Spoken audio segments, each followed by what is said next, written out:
আসসালামু আলাইকুম বন্ধুরা, কেমন আছেন? আশা করি প্রত্যেকে সবাই ভালো আছেন। নিঃসন্তান নাটকটির কিন্তু অভিনয় করেছে তামিম খন্দকার এবং শায়লা সাথীর। নাটকটিতে কিন্তু দেখা যায় যে শায়লা সাথীর যখন বাচ্চা কাচ্চা হয় তার স্বামী কিন্তু তার সঙ্গে থেকেছে।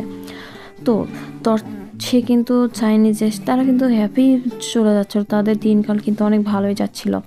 তো তার সবচেয়ে তার কাছের কিন্তু তার মা, তামিমের মা যখন জানতে পারলো যে তার বৌমা কোনোদিনও মা হতে পারবে না, তখনই তামিমকে মার কাছে মানে তামিমকে ফোন দেয় যে তার মা অসুস্থ, তাকে দেখা করতে হবে। তখনই তার বাড়িতে চলে আসে এবং তার মা বোঝায় যে ওর তো বাচ্চা কাচ্চা হচ্ছে না, এগুলো তার ভাইও বোঝায়। সেগুলো কিন্তু শুনতে পারে হচ্ছে তার বউ, যখন বলে যে আরেকটা বিয়ে করার কথা, সেটা শুনে কিন্তু আবার কিন্তু মনটা খারাপ হয়েছিল শাইলা সাথী।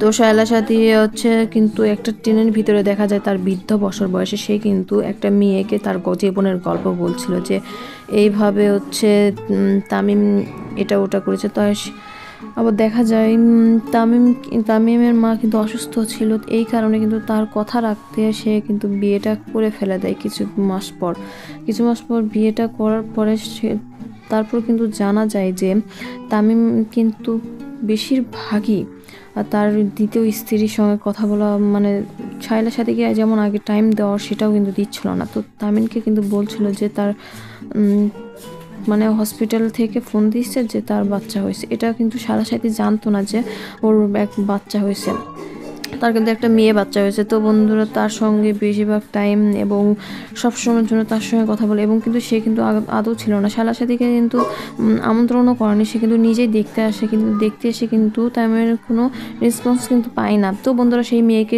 তার জীবনের ঘটনা বলতে থাকে, আর কিন্তু শায়লা সাথীকে কিন্তু ছেড়ে দেয়, কারণ অনেক কান্নাকাটি করেছিল। শায়লা সাথী বলছিল তামিমকে যে আমাকে মুক্ত করে দাও। তো বন্ধুরা দেখা যায় কিন্তু ট্রেন থেকে নামার পরে শায়লা সাথী যার সাথে গল্প করছিল আসলে সে ছিল তার হচ্ছে হাজব্যান্ডের দ্বিতীয় স্ত্রীর মেয়ে।